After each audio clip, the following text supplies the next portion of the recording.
Students, Saira, this is Megha Miss here, and today we will continue with our lesson number 5, that are acids, bases and salts. Students, this is our session 7.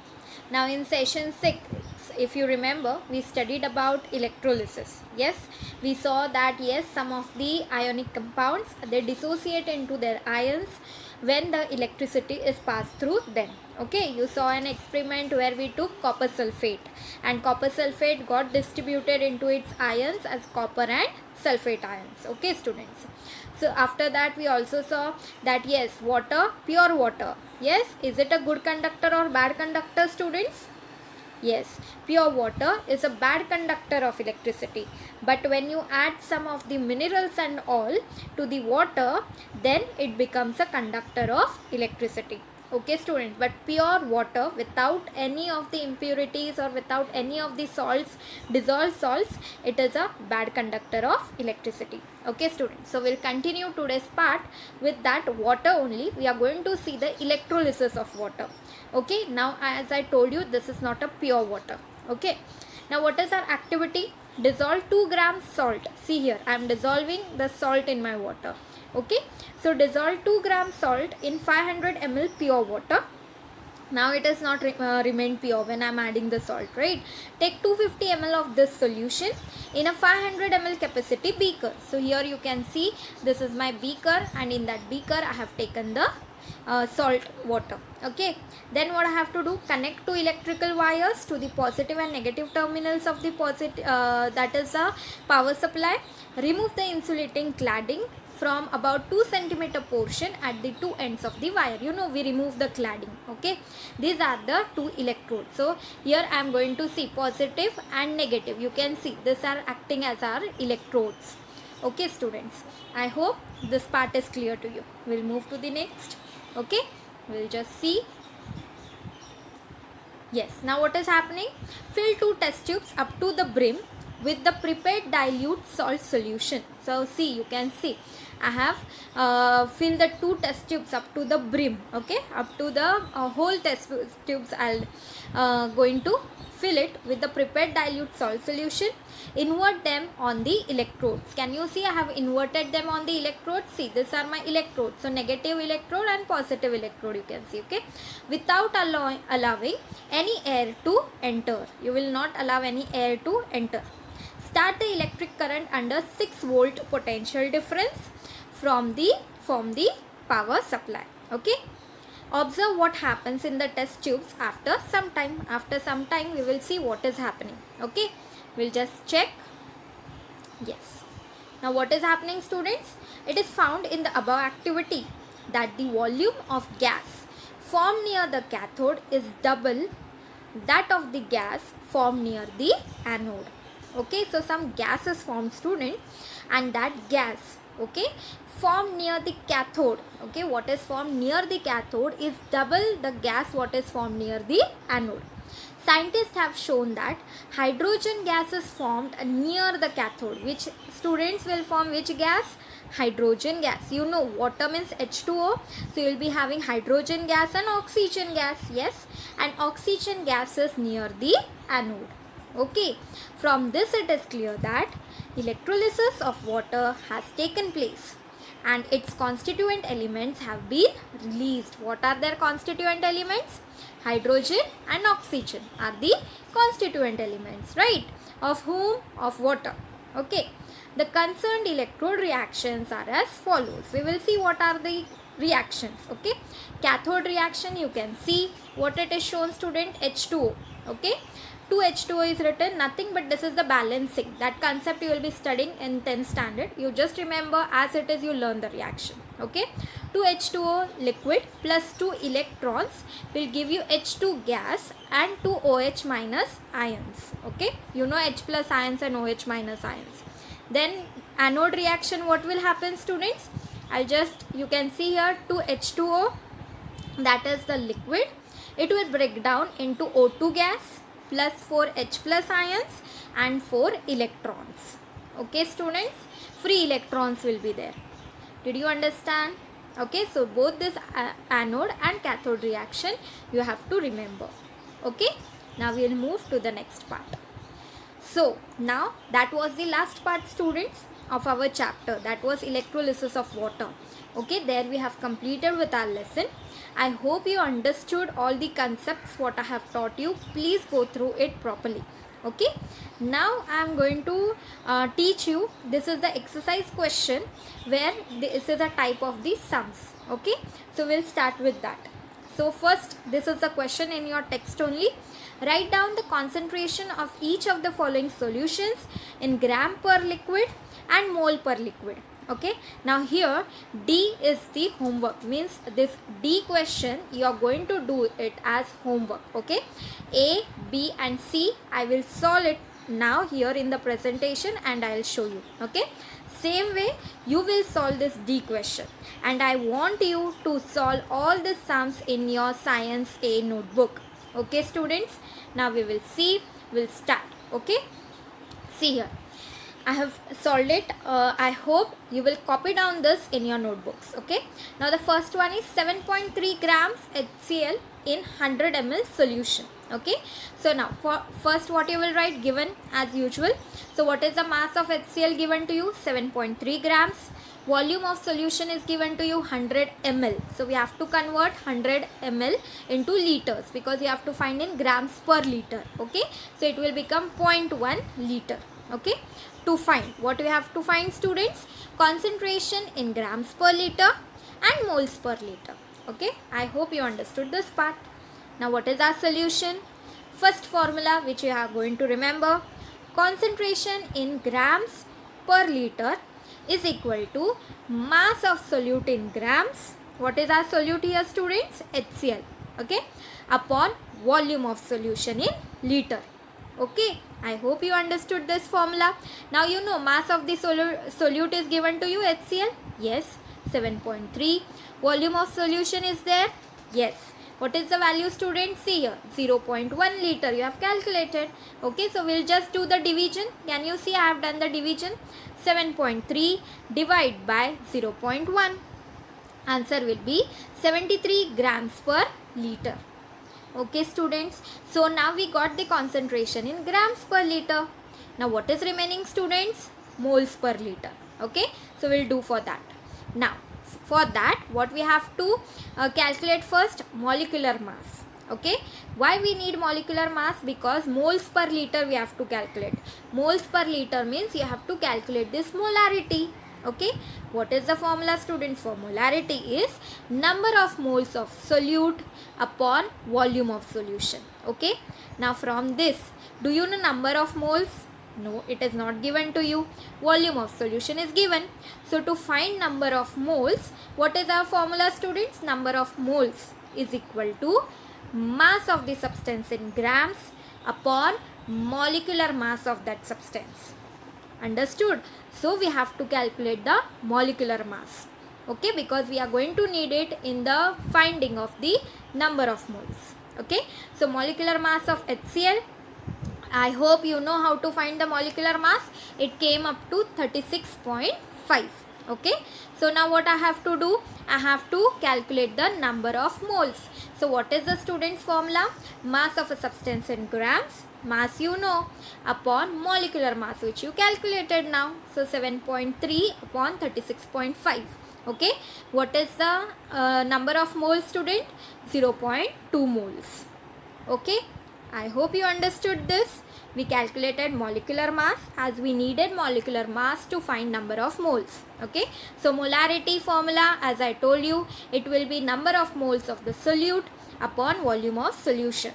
So 0.2, now only you found number of moles upon volume of solution. 0.1 you have already done in the given. So your answer molarity will be 2 moles per liter. Okay students, same all these formulas you are going to apply for all the sums.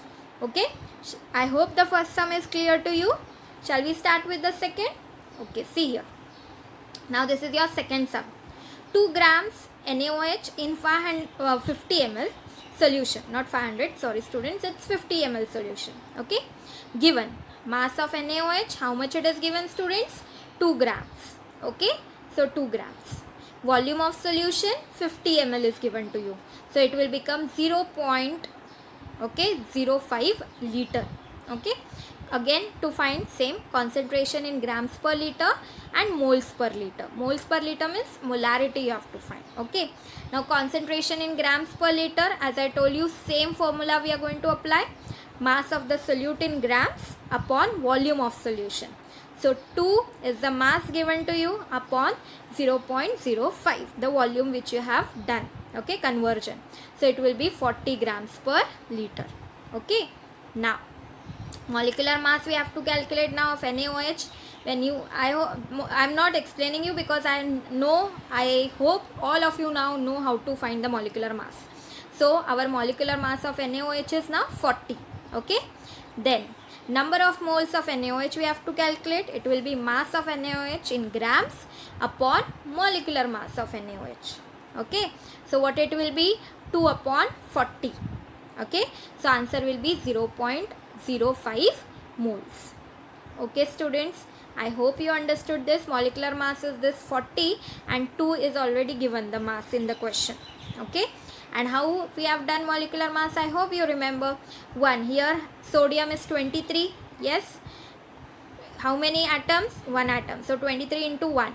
Oxygen is 16, so 16 into 1 because 1 is only the atom.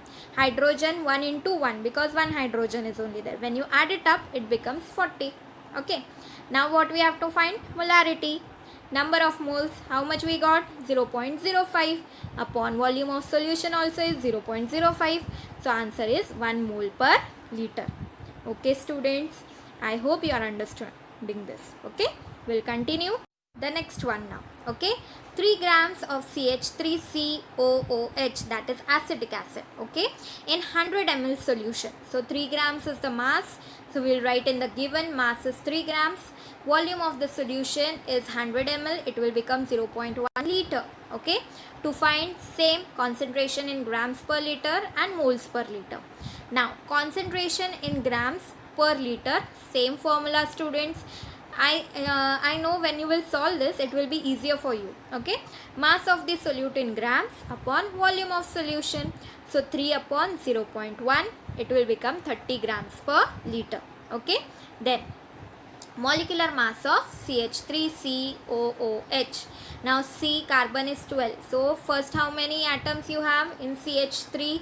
C, check, you have 1 here. Yes, and this is the second one. So 2. Okay, then next hydrogen 1 and this 3, so 4 hydrogen and 2 oxygen. So you are going to do it accordingly and you get the molecular mass as 60. Okay, now number of moles of CH3COOH is equal to mass of CH3COOH in grams upon its molecular mass, what we calculated. Okay, so 3 upon 60, which will come to 0.05 moles. Okay, then you will find the molarity, number of moles of solute upon volume of solution in liters. So what you are going to get students? 0.05 upon 0.1. So answer will be 0.5 moles per liter. Okay students, I hope you understood these 3 sums. D sum, as I told you, you are going to do it as homework on your own. Okay, we'll start with the next part. Now our next part, this is the question which is given in your text again. It is the 8th question.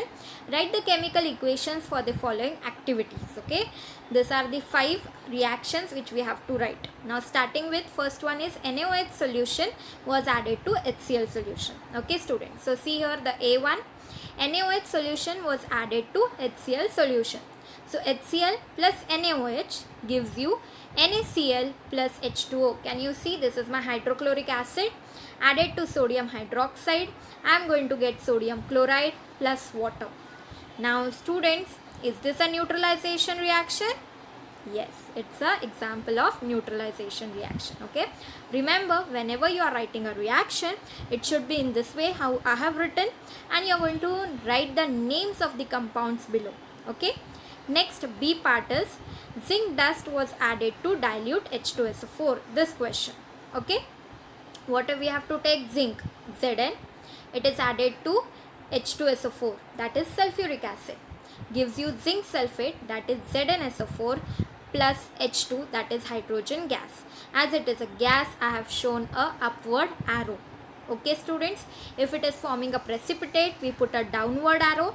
When it is a gas, we show a upward arrow. Okay, now the next one which you have, that is, you can see dilute nitric acid was added to calcium oxide. Okay, so calcium oxide CaO plus nitric acid, that is 2HNO3. Okay, we have taken it as 2 just for balancing. You learn it as it is. Okay, calcium oxide CaO plus 2HNO3, that is nitric acid, will give you CaNO3 twice, that is calcium nitrate, plus H2O, that is water. Okay, balancing means what students? I'll just tell you in short.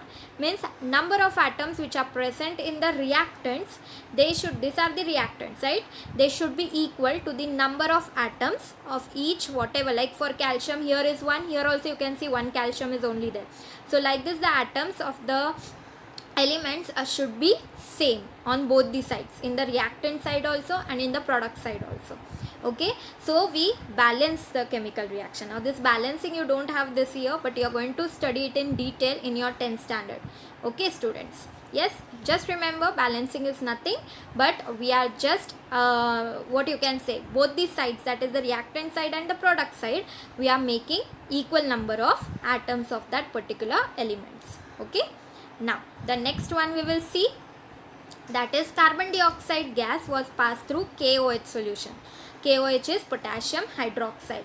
So carbon dioxide plus potassium hydroxide. Yes, carbon dioxide plus potassium hydroxide gives you potassium carbonate, K2CO3 plus H2O, that is your water.